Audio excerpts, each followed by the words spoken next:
Back here at Abe Lemons Arena, OCU gets a 62-39 win over John Brown.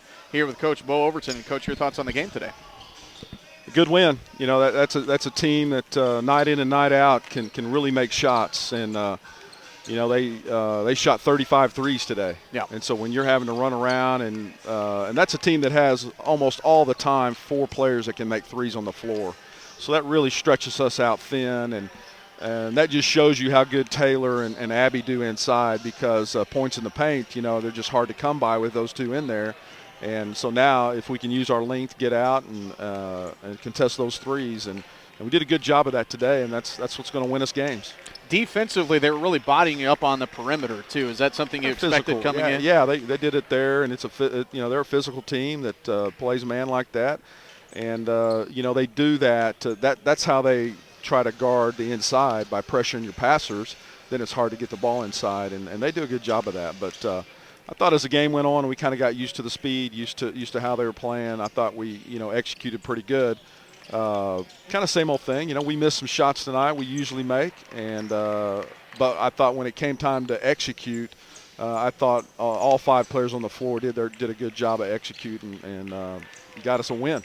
First half specifically, they were really hitting the offensive glass, and of course a lot of that's a function of long shot, long rebound. They were getting a lot of long rebounds too, but what did you guys talk about to kind of shore that up? Well, the biggest thing on offensive rebounds is the way we play, we don't really pay a lot of attention to. Of course, we want to rebound it, but we don't pay a lot of attention to those numbers. The numbers we pay attention to are the points, you know, the second chance points.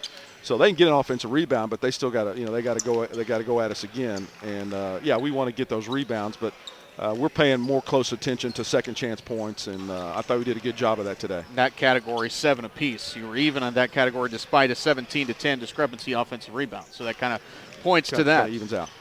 Double-double for Abby Selzer today, 19 and 11. She comes in and immediately go right into her. You were trying to run that play with everybody today. Run the kind of lob inside. Did it with Brennan. Did it with Nishyla too. Well, we've got to attack inside whoever we play. That's just part of our, you know, how we play. And Shyla did a great job. You know, it's just, you know, when you throw the ball in there, that you're going to get fouled. A lot of good things are going to happen. And, you know, and our players are so good with the ball that if we get it in there, we can find shooters and people that are open, and thought they did a really good job of that today. Played a lineup today that essentially had 4 forwards on the floor. What went into that decision to play that lineup? Well, with Peyton out of the rotation, it kind of turns things around a little bit, because Shyla can't go, you know, 20 minutes in a row, so got to get her out. So that gives us a chance to play our big lineup with Taylor and Abby, and then, you know, Brennan can play every position on the floor. Yeah. So, you know, that just puts her out on the wing, where she's just as good, and did a little more probably today than usual because of just the way the lineups were, and I like it. Do you feel like you've adjusted to not having Peyton in the lineup? No, you can't. You can't, because she does so much. I mean, she's another one of those players that plays every position on the floor. Yeah. And best passer on the team, back of our zone, the longest, most athletic. So, I mean, yeah, you can't get used to that, but I think the players that are coming in and having to play a little more, and you just saw the bigger lineup, or we're getting used to that, and they're doing a good job. How has Peyton been helping out just from a teaching standpoint? She can't play, but what can she do other than that? She can really talk to those players when they come off the floor. You know, I tell her, I mean, you know, help them on the backside of that zone, because there's a lot of adjustments that we're making in the game. You know, as the game's moving, we're adjusting.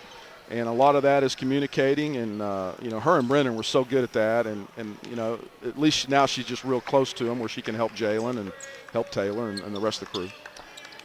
How do you maintain your focus for the final couple of weeks? And is it difficult having a 0 in the loss column right now? I think we've gotten through that grinding early February thing. I felt a little of it today, but the way we executed kind of negated that. You know, but you can feel the juice of our team, and I think we've gotten through that. And I think now you can kind of see a light at the end of this tunnel, which is a championship that we're playing for in this conference. And you know, we've got 4 tough games coming up. You know, 3 on the road, and 4 really good teams. So we got to be ready to go and execute, and big couple of weeks ahead of us. All right, Coach. Thanks a lot. 62-39, the final score. OCU gets a win over John Brown.